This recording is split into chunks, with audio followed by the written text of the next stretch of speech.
Health at Trillium Partners. I'm extremely passionate about research and teaching related to co-design and patient and caregiver engagement. And it's been an honor to work with so many people, including many people on the call today, many patient and caregiver partners and others in the community to curate this learning series that we're launching today. Really excited to introduce Alyssa Grumman and Ethan Hopkins. They're from Support House's Center for Innovation and Peer Support. Melissa and Ethan both identify as people with their own lived experiences and as caregivers of others navigating their own experiences. At the Center for Innovation and Peer Support, Alyssa and Ethan support organizations in implementing, integrating, and sustaining values-based peer support and meaningful engagement and co-design practices with people engaging in services. And they do this through capacity building, consultation, communities of practice, and curating of resources, webinars, and trainings. And it's been so amazing to collaborate with them on this learning series. And I'm really excited to also present Irene Wright, who is fundamental in helping us curate the content that you're going to be learning about today. She won't be one of the speakers, but she was very much a part of the planning for this particular session, and I want to make sure that she was properly acknowledged.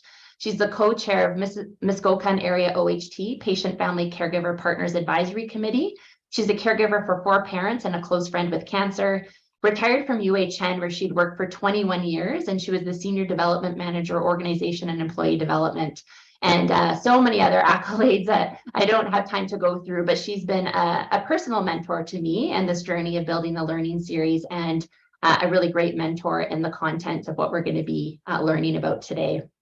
And Michelle Marcineau, who's in the background, and you got many emails from her, has done so much to support the launching of the series, the design of it, all the technological pieces, and we wouldn't be here today without her support. So huge shout out to Michelle Marcineau, who we couldn't do this without her. So thank you. So I think we can go on to the next slide. So everyone has been emailed a workbook, and we did, I believe, send it out again early this morning to make sure it's at the top of your inbox. We'll be referring to the workbook throughout the session, and it's also a great workbook to take away with you back to your teams to dig into some exercises together. In the workbook, you'll have information and video links from today's session. Some of the activities that we're doing today are in the workbook. There's additional resources, a reflection tool, and an additional case study. So we really want people to take this back to your teams and work on these pieces together, but also refer to it today. Next slide. And so why are we here today? Why do we have to learn about communication, compassion, and empathy?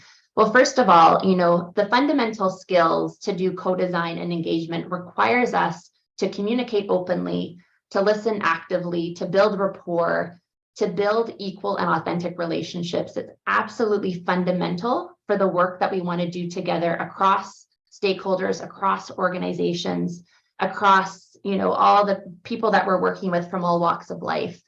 And these particular relationships have 2 benefits that I'll speak to here. It's about creating the linkages between people who have the lived experience or living experience and those with other levels of expertise and those working in decision-making roles.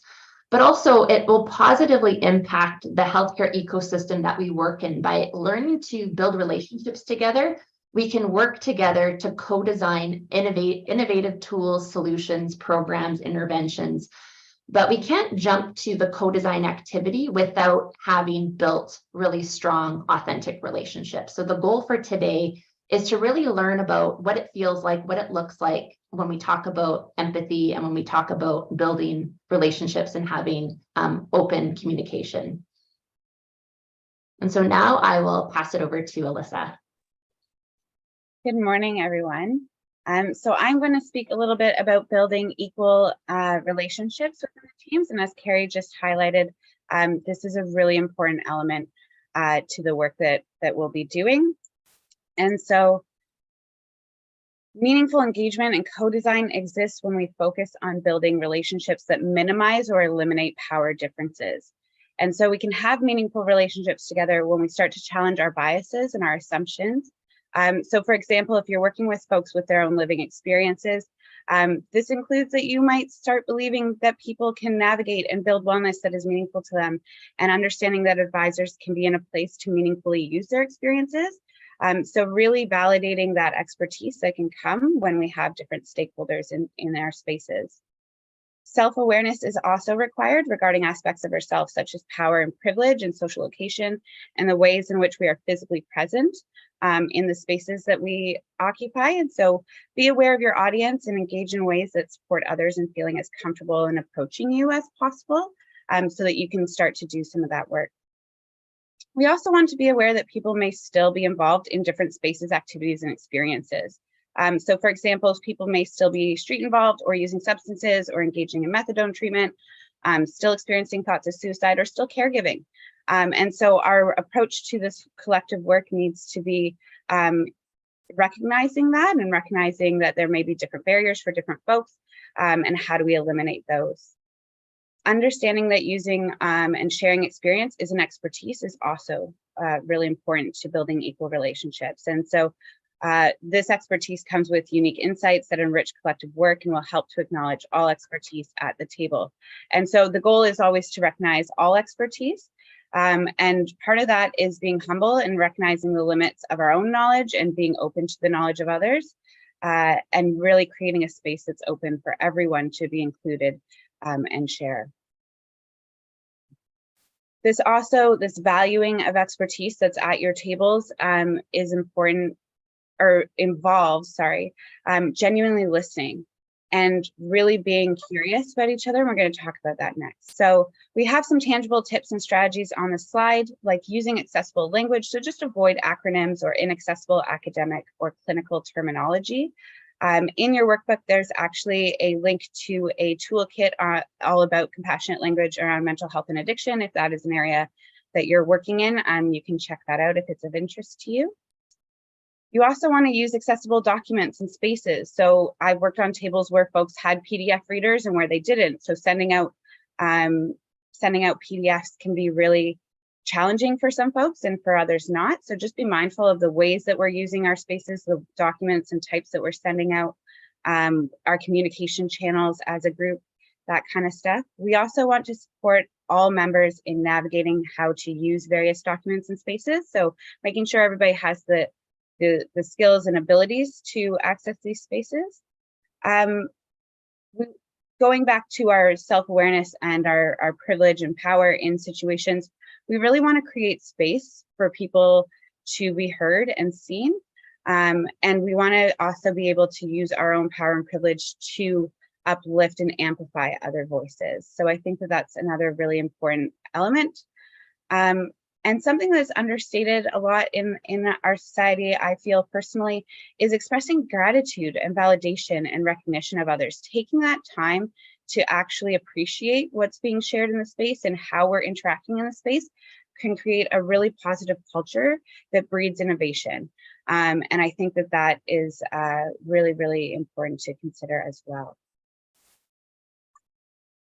So when we look at compassionate and empathetic communication, this requires us to be curious and genuinely interested in what others are sharing. This also supports equal and empathetic relationships by minimizing power dynamics and supporting anti-oppression. It also allows us to stay in appreciation of differences.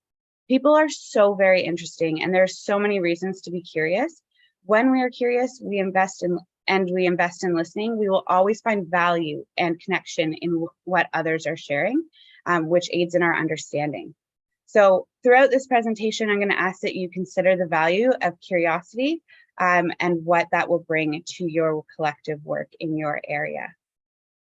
And we do have a short Menti that we're going to engage in here as well. It will be www.menti.com, and I will pass it to Carrie to bring that forward. We have 2 questions that you are answering that you can access through that link and that code. And they're on the screen. Some of the actions, and I'm just going to move my bar here. And signs that kind of discourage conversation. So how does it feel when, conversations are kind of getting shut down? I'm just going to move my tabs around here. So actions and phrases that discourage conversation. Lack of eye contact, saying but, suggesting solutions to someone else's problem. Yes, we often try to jump in and fix. Yes, but sarcasm, labels, body language, yawning, interrupting. Yes, absolutely. When meetings don't begin with introductions. Yeah, I'm hoping that the chat introductions were okay for today. Interruption, closed body language, looking at the phone, lack of validation, turning away. Absolutely. So those are all the things, examples of the things that really kind of discourage conversation, where you feel like, oh, this person's maybe not interested and not really listening to me, and I don't necessarily feel valued. So you can continue to add your open-ended responses to that. And what we'll do, I'm going to flip through here a few more responses, then we're going to ask the second question. So should statements jam-packed agenda without space? This is good feedback for us. Without space for discussion. I feel like this might happen today because we do have a jam-packed discussion and a jam-packed agenda. Dismissing ideas, questioning choices, no eye contact, when people interrupt or talk over you, making assumptions about how things should be done, not listening, trying to fix. Yeah, talking over people. And I think too, this is something we've probably all experienced with our, relationships, family dynamics, work dynamics, any really social situation. These types of feelings and actions can happen, which make us feel maybe undermined and not heard. Quick answers without much thought. Okay, so now I'm going to flip to the next question. I'm trying to go to the next slide on the Mentimeter. So on the flip side, what are some actions and phrases that encourage conversation? So actions and phrases that encourage conversation. Eye contact. I'm still learning how to do that on Zoom. So I'm like looking at the camera, sort of. Yes, and validating identities, pronouns. Yeah, open-ended questions. Tell me more. Open questions, saying, what do you think? When you're invited to explain more, letting people finish. Yes, leaning forward, asking for clarification, nodding, reflective statements, looking interested, saying things like, can you help me understand? Saying silent. Yeah. Sometimes we feel like we need to jump in with something, and really it's about listening and allowing the space for people to continue. Minimal prompts, creating an inclusive environment and culture. Authenticity, we can often feel when an experience is authentic. Curiosity, the gift of time.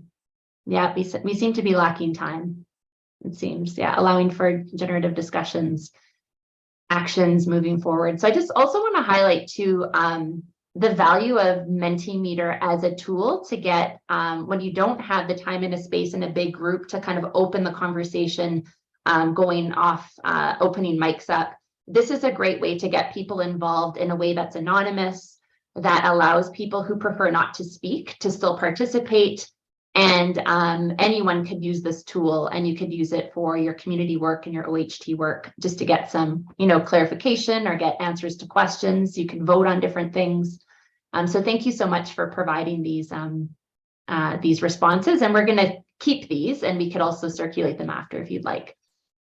So I think I'll stop sharing and hand it back over to Alyssa. Thanks, Carrie. So those were some fabulous examples that we saw in the Mentimeter. We're going to highlight just a few discouragers and a few encouragers. So there is a deeper list in your book, your workbook, if you would like to check that out at some point. But we really want to highlight assumptions and assuming.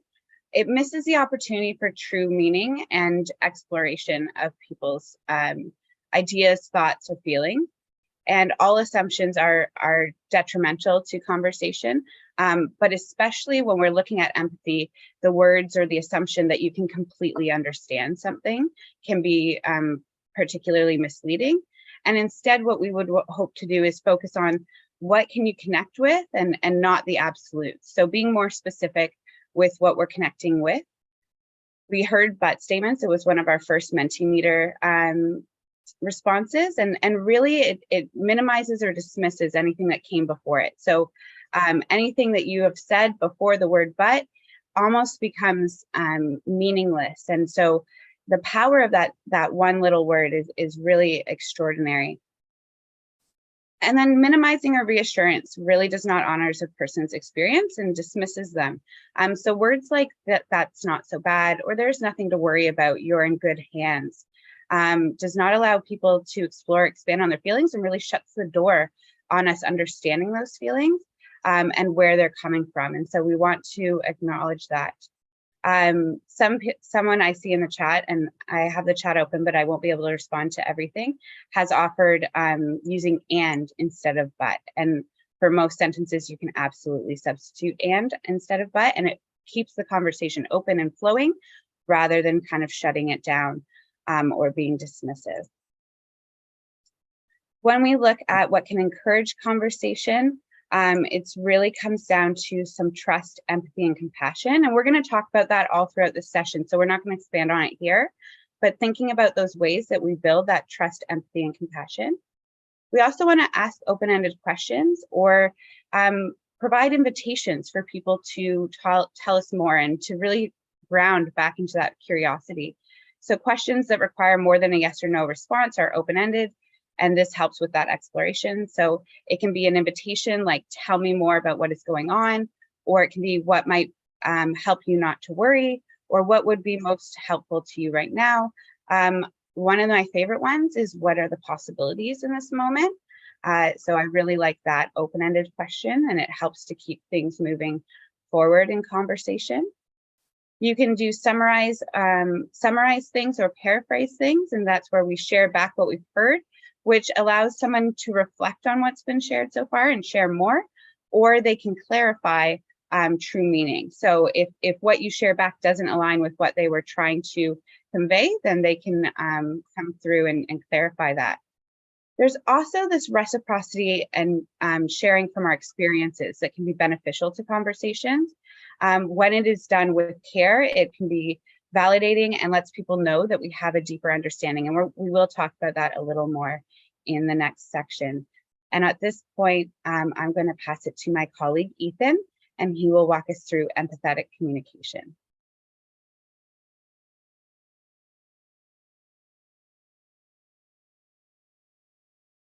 All right. Hello, everybody. As Alyssa said, I'm Ethan, and now we're going to talk about empathetic communication. To get us started off, we're going to start off with some Brené Brown. We've got a very short video to prime this conversation.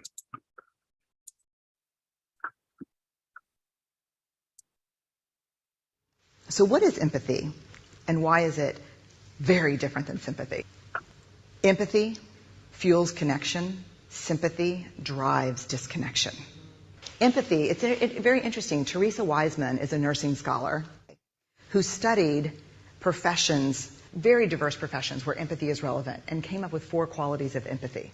Perspective taking, the ability to take the perspective of another person or recognize their perspective as their truth. Staying out of judgment, not easy when you enjoy it as much as most of us do.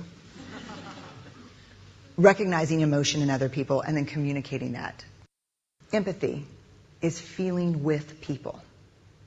And to me, I always think of empathy as this kind of sacred space when someone's kind of in a deep hole and they shout out from the bottom and they say, I'm stuck, it's dark, I'm overwhelmed. And then we look and we say, hey, you climb down. I know what it's like down here, and you're not alone. Sympathy is, ooh, it's bad, no, you want a sandwich? Empathy is a choice, and it's a vulnerable choice, because in order to connect with you, I have to connect with something in myself that knows that feeling. Rarely, if ever, does an empathic response begin with at least. Yeah. And we do it all the time. Because you know what? Someone just shared something with us that's incredibly painful, and we're trying to silver lining it. I don't think that's a verb, but I'm using it as one. We're trying to put the silver lining around it. So, John's getting kicked out of school. At least Sarah is an A student. But one of the things we do sometimes in the face of very difficult conversations is we try to make things better. If I share something with you that's very difficult, I'd rather you say, I don't even know what to say right now. I'm just so glad you told me. Because the truth is, rarely can a response make something better. What makes something better is connection.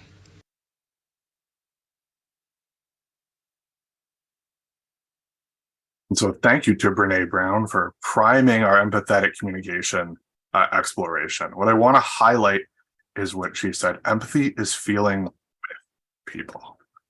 It's reminding others that they're not alone. And this requires vulnerability, which isn't always easy, but is necessary. Brene Brown describes Teresa Wiseman's 4 qualities of empathy, which are perspective taking, staying out of judgment, recognizing emotions, and communicating it back. We also want to be mindful of language within our discouragers, that at least, the putting the silver lining around something. And we also want to be aware that sometimes we can feel the need to try to make it better. And I say that as a former fixer. I'm an older brother, I'm a partner, I'm a caregiver, and there's lots of parts of me that feel the need to fix situations, to find solutions, to get rid of barriers. But in these moments where someone is sharing and being vulnerable and trying to communicate with us, rarely can a response make something better. What makes something better is connection. And that's the final line of that video. And I want to emphasize that as we move forward. And so empathy, a common reflection is that empathy is standing in someone else's shoes, seeing the world through their eyes, and feeling what they're feeling. Paul Parkin, an adjunct professor at Utah Valley University, wrote his dissertation on empathy and communication and suggests that A, that's not possible. And B, when we think we can do that, we actually start making assumptions about what other people have experienced, assumptions that can lead to disconnection or misunderstandings. It's important to recognize that we've actually never had the exact same experience as someone else. We've never been in the exact same shoes as another person. As an example, consider 2 people moving. They're moving their houses. Well, we might say we've had the exact same experience. That isn't quite true. One of us may have had help moving while the other did not. Maybe it was raining the day one of us moved and sunny for the other. Our moving boxes would have not been the same weight, and we would not have been moving from and to the same places. One of us might have more experience with moving and feel more confident and comfortable, while the other does not. This is a really basic example to get my point home, but in practice, we'd also consider aspects of ourselves, such as social location, experiences with trauma, and more. So I've told you what empathy isn't, then what is it? If we can't stand in someone else's shoes, then what is empathy? Empathy is the righteous struggle to try to understand what it's like to be in their shoes, to try to understand what they're feeling, and that's a process that happens through communication. Empathy forges communication that is inquisitive, non-judgmental, validating, and compassionate. Paul Parkin's work is in very close alignment with the earlier work done by Teresa Wiseman, who's a nursing scholar who published a concept analysis which concluded those 4 qualities of empathy mentioned in Brene Brown's video. And so this model we have before us has been adapted from the Center for Innovation and Peer Support's empathetic communication model that we use to support peer support workers and actually delivering support. And it illustrates how empathy can be present and intertwined in supportive communication. We utilize empathy through genuinely listening, exploratory response, and reflective practice. Throughout our connections, we continuously listen and collaboratively explore to communicate back and be of support. The empathetic communication model is a loop. It's a continuous loop.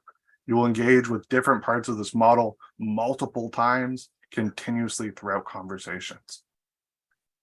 When we offer an exploratory response, it's important to do so with the intention of listening again. And as you can see in the legend in the top left-hand corner, the items in blue represent things that we do internally. And the items in green represent our actions that are external. Our internal blue processes, our reflective practice, and genuinely listening. And our external green action is our exploratory response.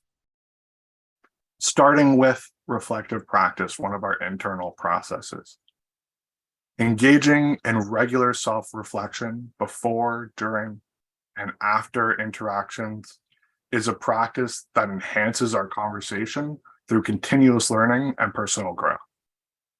All throughout the interaction, we're reflecting on what's being shared. This allows us to maintain the perspective of the person and stay out of judgment, two of our qualities of empathy. To take the perspective of others, it's required that we be non-judgmental and curious about the perspectives and personal truths being offered to us. We have to check our biases and remember that everyone's journey, health, and wellness is unique to them. And it's vital that we do not express disapproval of people or the choices they make. Again, remaining non-judgmental. We may reflect on and be curious about what parts of other people's journeys connect with experiences and emotions that we've experienced. And with this, we might find common understanding and points of connection in our experiences. Looking at genuinely listening, the goal of genuinely listening is to create space where we can truly understand a person, their unique life context, needs, barriers, challenges, concerns, strengths, goals, and ideas. While listening, we recognize the emotions of others as the impact to that person and what is true for them. This will help us determine how we can respond supportively and how we can further explore what is being offered if needed. While this might seem less significant as a part of our communication, it's actually the most crucial. Listening and truly hearing people for what they're trying to share is absolutely imperative to empathetically communicate. And so we're going to take a few minutes to engage in a self-reflection related to listening. This is in your workbook. If you don't have your workbook in front of you, you're also welcome to write down your responses on a blank piece of paper or a notes app on your phone. We encourage you to reflect on the 3 questions on screen and to write your responses down. And if you wish to, you can share them in the chat. That is at your own comfort. And I will give a couple minutes to do that now before we move forwards. Our reflective questions are, when have you experienced really good listening? What is it like to be listened to? What is it like when others don't listen to you? And what makes it difficult to listen? So why is genuine listening important? Listening builds trust and helps us to understand the experience of the other person. The reality is it hurts not to be listened to. Since listening is so basic, we often take it for granted. However, we feel cheated if we are not listened to. A good listener is a witness. As soon as you're able to say what's on your mind and be heard and acknowledged, you may feel unburdened. It might feel like having an ache or an itch relieved. Being heard means that we're taken seriously and that our ideas and feelings are known, and ultimately that what we say matters. Being listened to is the medium through which we discover ourselves as understandable and acceptable, or not. Sometimes we are stressed at the end of the day, not by overwork, but lack of understanding in our lives from the people we want this sort of understanding from.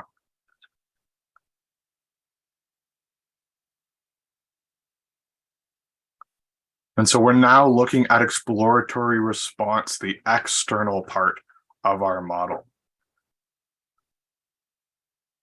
The goal of exploratory response is to further explore in order to better understand a person's key messages, unique life context, needs, barriers, challenges, concerns, strengths, goals, and ideas.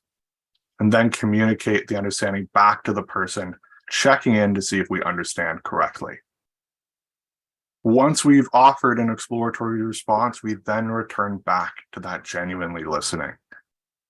There are many different ways that we can engage in exploratory responses. And at different times and points in our conversation, we may choose to offer any of the following options when they are applicable.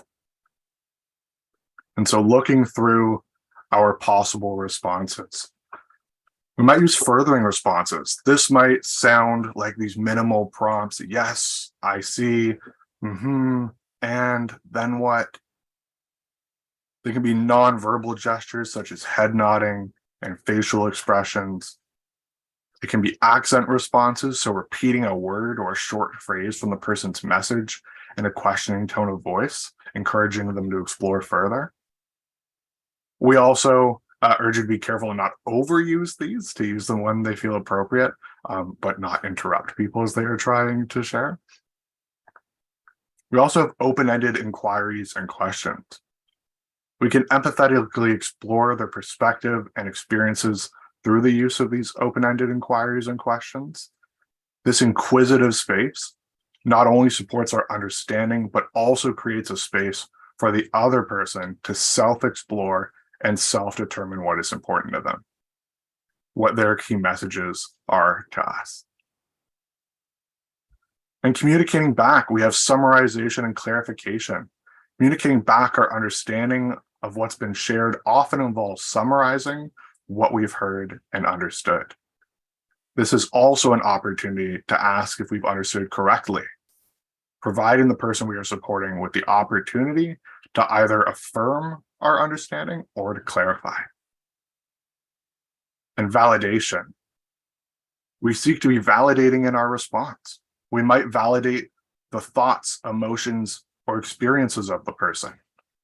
This creates safety while inviting the person to share more about the perspective with us.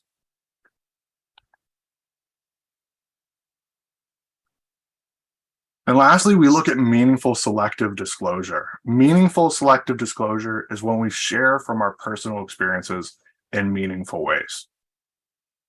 Meaningful selective disclosure is short and intentional, requiring us to reflect on points of connection between our experience and the experience of others.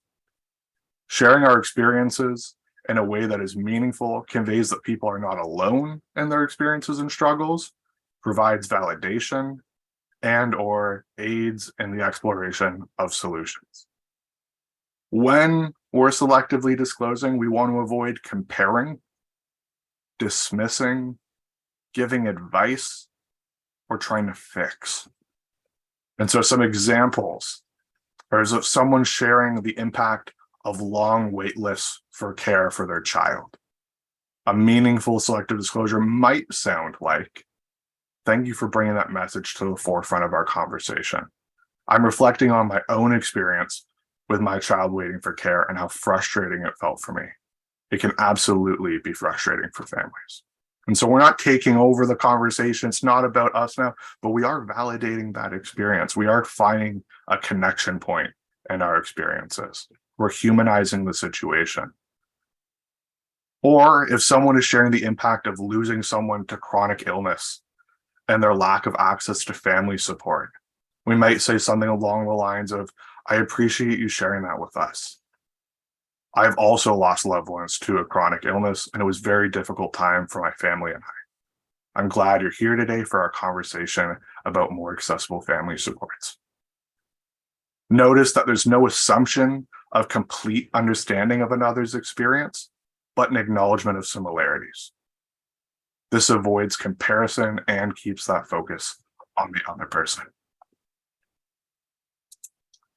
And so we are going to do a quick live demonstration. And so Alyssa, Carrie, and I are going to do a live demonstration of a potential conversation lived experience engagement,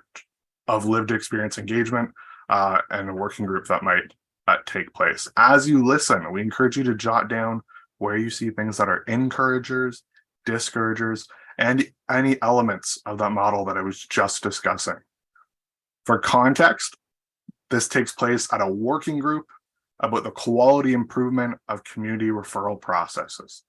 There has been a decline in client community referral follow-up from hospitals, and the working group is having a discussion regarding the possible causes of this decline. And so I am going to play the role of an experience-based advisor, so somebody with their own lived experience. Alyssa is going to be our committee chair, and Carrie is going to be a community partner. So give my fellow live demonstrators a moment to get ready. And Alyssa, whenever you would like to begin. All right. Based on the conversations we've had thus far and the data we've reviewed, what are the possible causes of this decline in community referral follow-up? It could be that clients are unaware of exactly how to follow up. Okay, that's a possibility, but they are given resources when discharge planning though. That's true. Generally, we receive quite a few flyers and pamphlets. However, that doesn't necessarily mean that we know much about the service.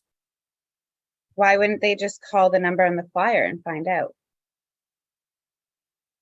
Calling services and having to share that you don't know exactly what the service is that's being provided, but you might be interested in their services is something pretty anxiety provoking.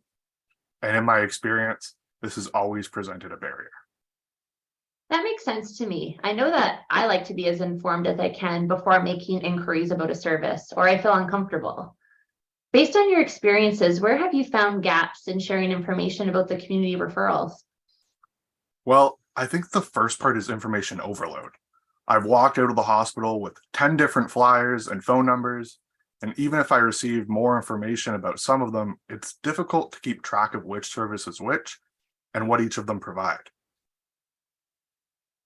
Are we suggesting we don't provide all of the resources that could be of support? No, I'm just saying this isn't effective. I'm hearing that 10 different resources is a lot to keep track of. Ethan, do you think that the challenge is the quantity of resources or how they are organized, being on so many different forums? I think it's how it's organized and communicated. If I received 1 or 2 pages of resources with phone numbers and some jot notes under each resource of what the service provided, how to access the service, and anything else we discussed about the resource during discharge planning, then I could have a better recap of the conversation. Okay, thank you, Ethan. We can add that as one of our possible causes. Can the group think of any other possible causes? Scene. That is the end of our live demonstration. And so we hope you were able to take a couple of notes. And so we're now going to go into some breakout rooms for 15 minutes. And we're going to discuss this question that we have on slide. Where do you see encouragers, discouragers, and elements of the model? We encourage you to take a moment to introduce yourselves to the other people in your room, but please keep that brief so that you have the time to explore this question. There is the same script that we just read through in your workbooks, and so if one or more of you would like to read out parts of the script to support your exploration, you're more than welcome to do so. And so we're going to open those breakout rooms now, and we will come back in 15 minutes. Welcome back. A couple of the rooms are still open, so we'll give it a couple more seconds before we jump back in.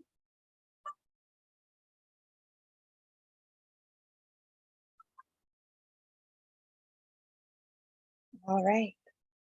So hopefully you were able to have some good discussions and look at the role play that was done, the live demonstration. We don't have time to take it up as a large group, but we wanted to share some of our observations, and you can then see where they aligned with your discussion.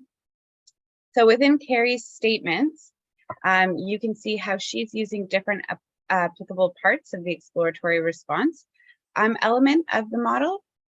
And so, and really engaging with that empathetic communication with Ethan and really supporting the group overall. It's important to recognize that throughout the scenario, Carrie was maintaining the perspective of Ethan and staying out of judgment, so doing that reflective practice part of it. She was also genuinely listening, and so staying curious to Ethan's perspectives and really remaining open to what Ethan was sharing. She was listening to understand and recognizing the emotions that were coming up for Ethan. And Carrie demonstrated validation, so that makes sense to me. She also selectively disclosed from her experiences, just that little bit to demonstrate that caring element. And she allowed for more exploration with her open-ended questions and then summarized and clarified all together throughout the conversation, which is really awesome to see. So we can see that empathetic communication can be used in so many different realms and in different parts of conversation. On the other hand, if we look at my responses throughout the session, we can see that the questions that I asked are not curious and they seem judgmental. I hope they seem that way. I don't think that I could get a career in voice acting, but that's what I was going for. So when I asked why wouldn't they just call the number on the flyer, I wasn't being curious, I was more being incredulous. And so what do we look at that? How does that affect the conversation, and how did it affect Ethan, who is a much stronger actor than I am? And we saw some of his potential frustration or feeling a little disheartened in the conversation. I was also making some assumptions that show that I was not genuinely listening to what Ethan was trying to share and not taking his perspective. So when I kind of questioned, are we suggesting that we don't provide all of the resources that could be of support, really assuming that that's what the conversation was about and that there was something there to be said, and taking things personal and getting defensive. And that can be a really good sign that maybe we need to ground back into curiosity in our conversations. Overall, empathetic communication and compassion and demonstrating compassion is all about a change in habit from talking to listening. And we often listen to respond, but what happens if we actually listen to truly hear someone? When it's our turn to talk, we will have a better understanding of what we are doing if we're doing this listening to actually hear someone. We'll better be able to connect to what has been shared, and we'll be more likely to remain curious, which is really important. And on the screen here, we have a quote that says, "Many times you can have a bigger impact if you know what to ask rather than knowing what to say." And again, grounding us back into being curious about each other and about each other's perspectives. At this point, I'm going to hand it back to Carrie to share another Mentimeter. It is the same link and code as before. And I just want to thank Alyssa and Ethan and everyone here for, we shared a lot of content. It's a lot to absorb, and we're recording the session so you're able to go back and listen to it again, to share it with your teams.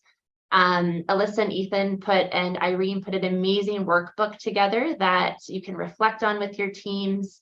I see Betty Lou Christie here. This is her team. So I'm so grateful, because of Betty Lou, I was introduced to Alyssa and Ethan, and Richard Adair as well was very much involved.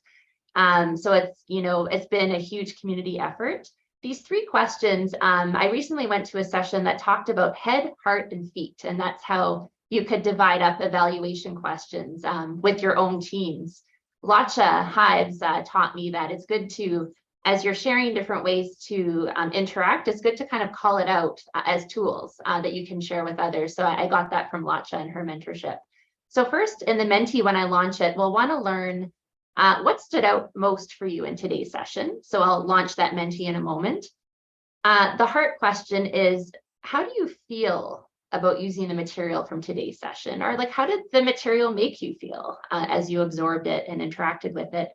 And also the feet, this is critical. And this is where we want to encourage some accountability in using this content. So the feet question is, how will you use this material in your OHT or within your communities? in your day-to-day work. So please share any examples that come to mind, because, someone put in the chat, how do we get the empathetic communication model out to providers? That's a great question. That's a great kind of feat question, is how can we get these tools out to people working in the communities to encourage the practice of more empathetic communication? So I'm going to share my screen now and finally get that Menti up for people to respond to. And again, it will be those 3 questions that you just saw on the screen. So I'm going to share quickly and then advance to the next slide, if I'm able to do that.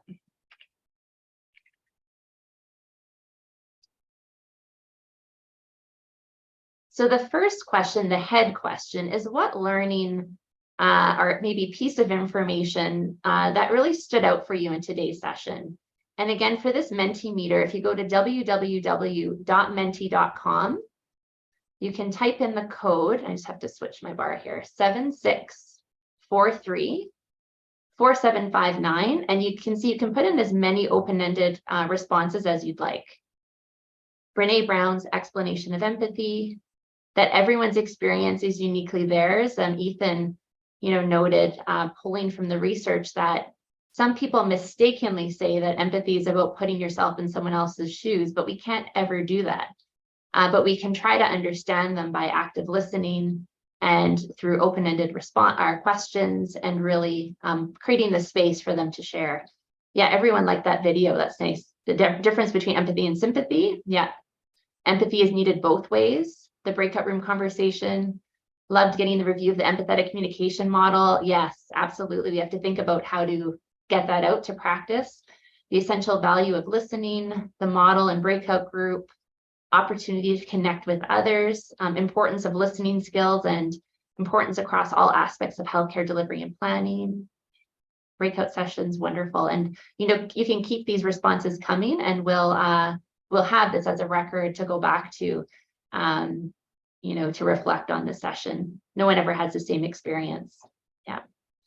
Okay, so I'm going to click to the next one.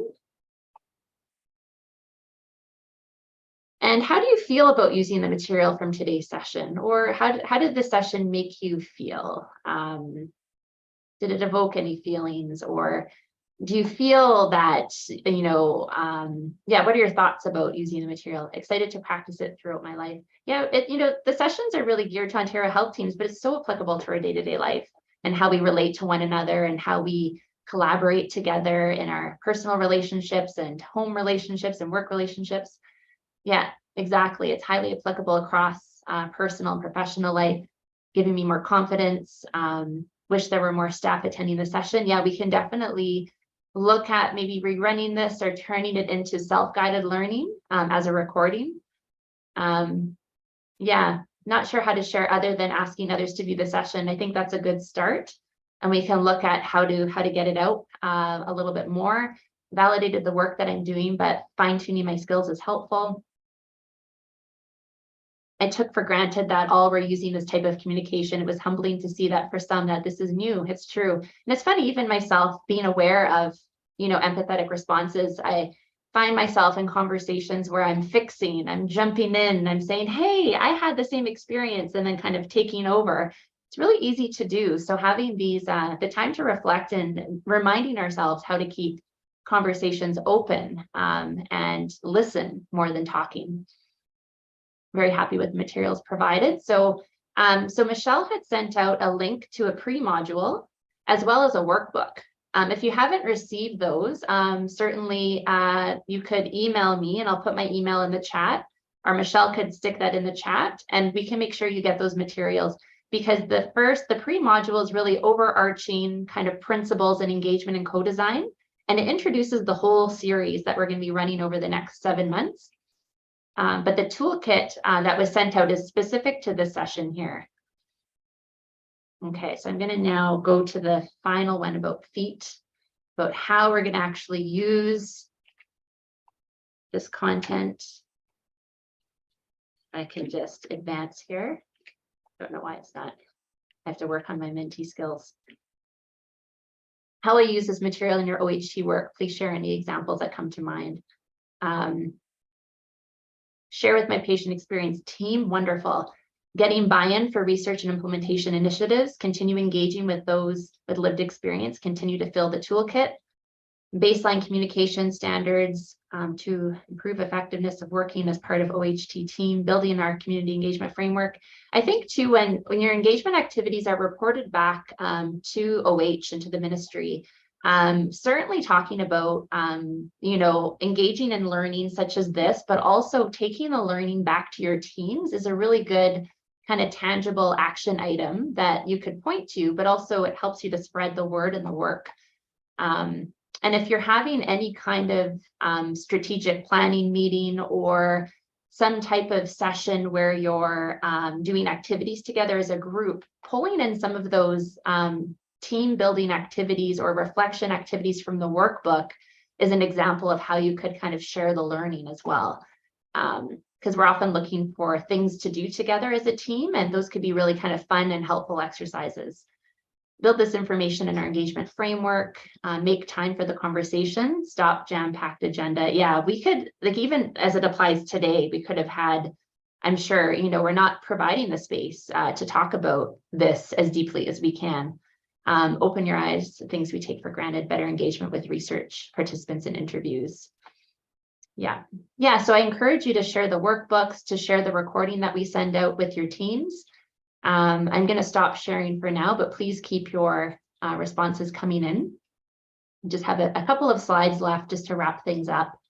So Alyssa can, if you want to share the slides again, that would be great. And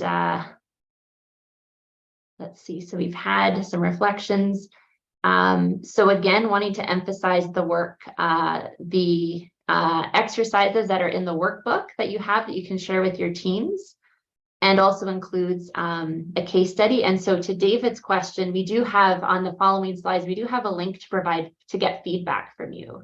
If you find that the questions don't allow you to give the feedback you want to give, you can send me an email with some ideas if you feel comfortable on what you liked and more importantly, what we can improve upon as we build out the series. So the next slide. So just some quick acknowledgements. We couldn't have run the session without support House's Center for Innovation and Peer Support. There's no way. They've developed this content over many years, have done a lot of training, Alyssa, Ethan, Richard, Betty Lou, and we're so generous with sharing their knowledge and their ideas and co-building the session, which took a lot of time and a lot of effort. And I'm just so grateful. And I'm from the Institute for Better Health, and I'm grateful that they give me the time and the space to connect with members of the community, patients and caregivers to build the session.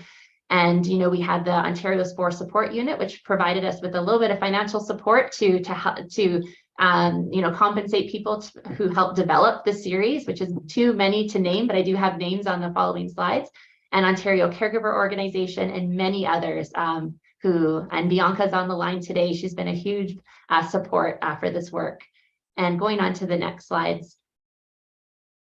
And so members of the research team really want to highlight Michelle Marcineau, who's here today, who is my rock. And we do everything together. And it's just so fun to build these things together. Junie and Harpreet, who has moved on to another role, but in the initial stages played a big role. McMaster's RISE Network, the Patient and Family Caregiver Engagement Partnership Community of Practice, which many of you are on, Ministry of Health, OHT Patient, Family, and Caregiver Engagement Supports Group that Betty Lou co-chairs.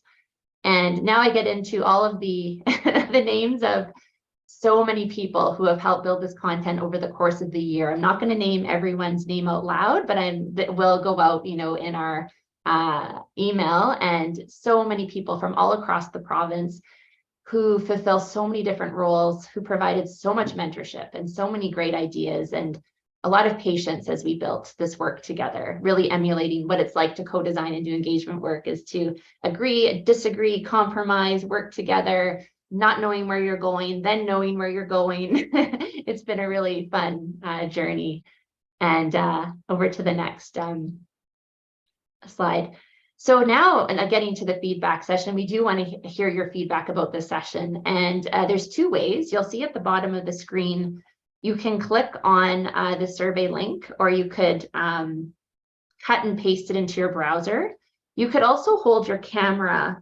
If you have a cell phone, you can hold your camera up to this QR code. I know that's not going to work for everyone here, but it is one option if that's available to you. And when you click on that QR code, there should be a link that shows up on your device. But if not, the link is here. If you can't get that, Michelle could send it to you or put it in the chat. And that will provide you an opportunity to provide some feedback on the session, as well as reiterating a bit of how you might use this content in your day-to-day work. And when we do subsequent sessions, we'll have an opportunity to revisit and check in to see, is it working? Are there other tools that people need to advance this work going forward? So you have the link, the QR code is here, and please email me if you have any questions. And I really want to thank not only the people that helped to build the content, but everyone here today. The fact that you made time for this, to come and to reflect and to absorb lots of information. And I do, upon reflection, wish we had more time to interact. It was, a lot of kind of theory, shared, a little bit of interaction time, but ideally we'd have more time to connect. I am working with the group at the McMaster Rise platform, and we're going to encourage people to continue to use the existing discussion boards to share how and if you're using this content. If you're unfamiliar with the Rise platform, I'm happy to help guide you to join one of those working groups where you can continue to see and interact with people who are here, in addition to other partners that aren't on the Zoom call today.